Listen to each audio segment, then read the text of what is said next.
Her skin was like marble, it seemed so perfect, so beautiful.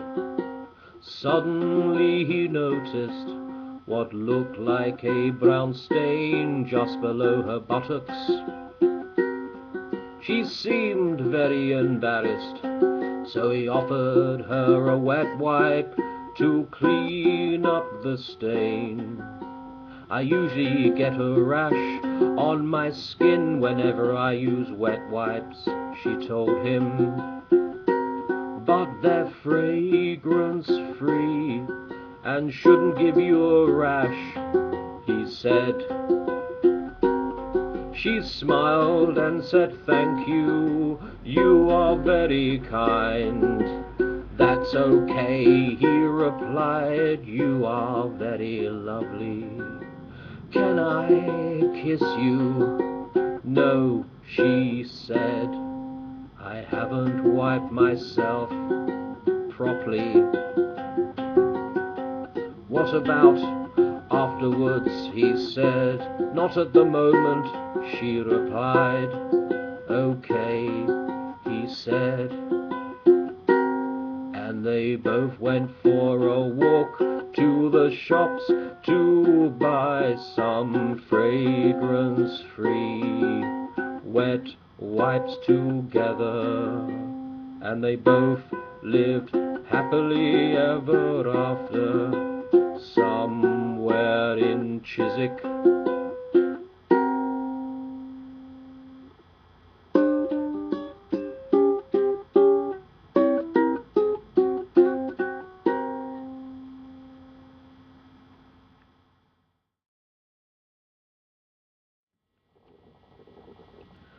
Light the fire that makes you cold, fill your brain but still don't know, on a line of tempted tongues, black and white, then run.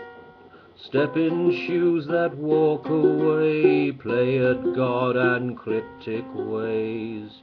Jump the line, don't touch the sides, leave the dark and join the light, crumbled up in straight lines. Death breathes a life from you, all gone then back to view the mystery, the golden past. Hollow words so perfectly underground, pay no fee behind the masks of deception. Love is real and delectable in a fake and incredible plastic dreams all around the world. So leave behind the oldie skin, hear the animals when they sing a song that fills your ears.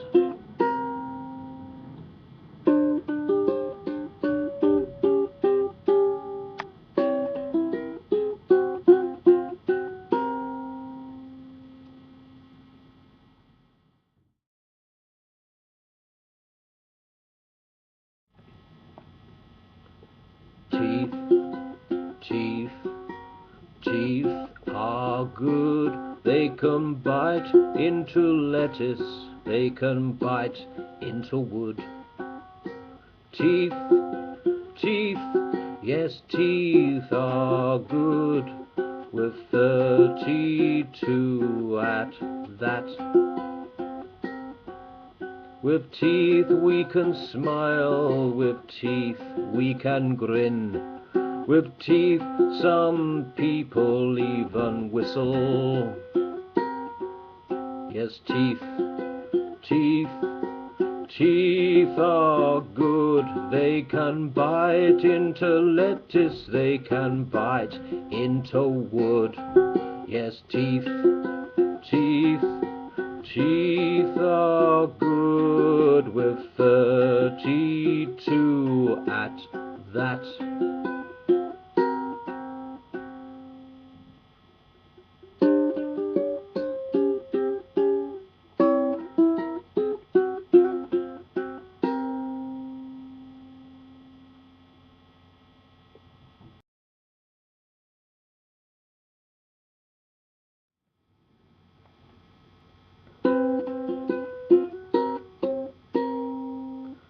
Doggy mess on the pavement, the stuff is everywhere.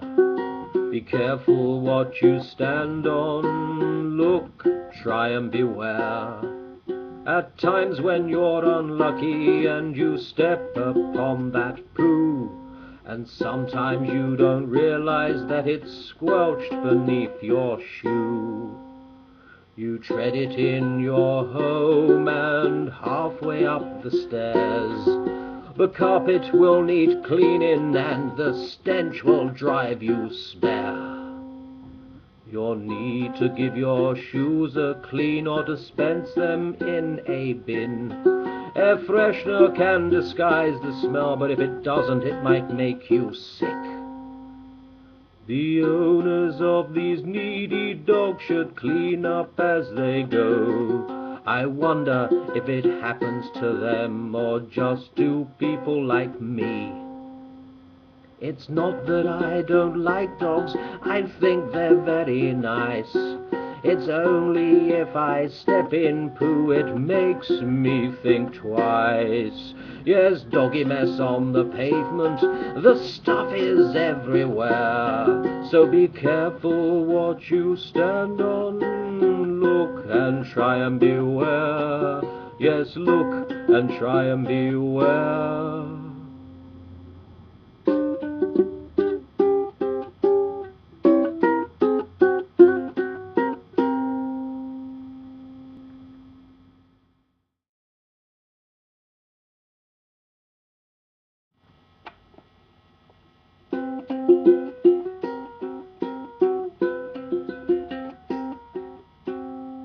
What goes up must come down, thought Desmond Mill.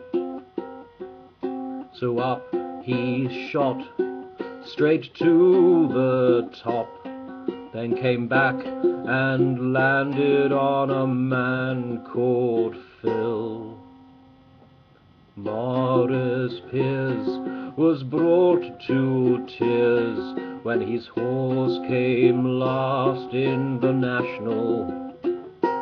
It was favourite to win, then something went ping, and it turned around and went backwards.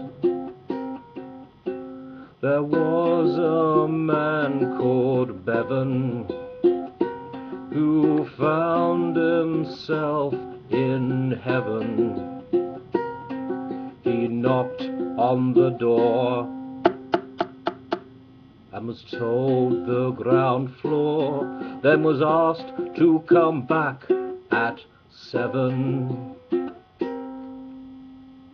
Barking mad, they said of the lad, whom people thought was rather unusual, but whenever he could, would spend time in a wood with a frog and a very small poodle. Mrs. McGee was rather wee, she was only 4'9". Then one day, and to her surprise, she grew to 8'3". Oh, Mrs. Blood got stuck in a rut, her nerves were all a-quiver. Then one day went out in the rain, she jumped into a river. Little Ruby Murray liked a spicy food. She liked it in the morning and in the afternoon, but she liked it more at supper time. The taste she thought was better, but her favourite dish was vindaloo, soaked in garlic butter. Mrs. Mogg White suffered a fright that turned her hair into a shocking sight. What once was black, thick and wavy, was now all limp and topsy-turvy. There was a young man called Claridge, who wasn't too keen on marriage, then by some strange quirk got married after work to a cleaner called Margaret O'Malley. There was a tall man called Dennis, who loved a good game of tennis. He could serve with such might, chip the ball to great height, but would always lose to his granny.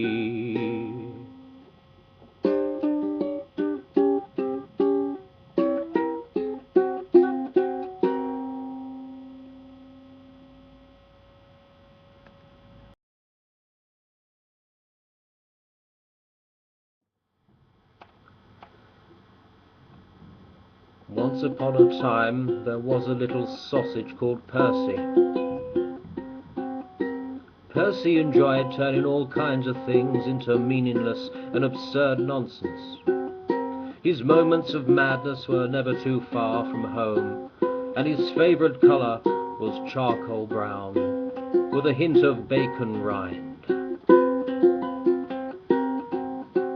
Percy also liked to play tricks upon free-range eggs, the occasional mushroom, and the odd stick of celery. His best friend was a small jacket potato called Penny Greenhead, who often passed wind, which always made Mr. Onion burst into tears of laughter. Then one day, when Percy was fast asleep, Mr. Jones, a fat farmer, carefully places little Percy into a hot, sizzling frying pan, along with 2 eggs, several tomatoes, and some bread. Then several hours later, the fat farmer had to go to the lavatory,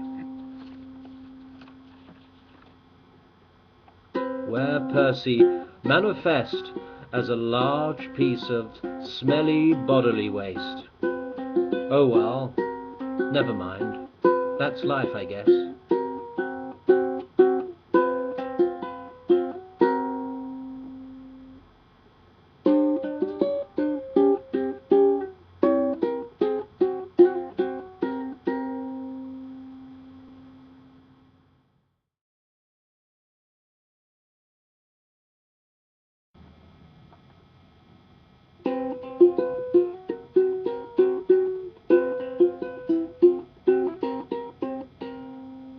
The spine of a pear, the hair of a hare, the nose of a nosy baboon, the hiss of a snake, the fruit of a cake, a mouth with a silver spoon, a sound with a bite, a wrong and a right, a middle and an over there, a high and a low, a wouldn't you know, and a kiss and a wave goodbye.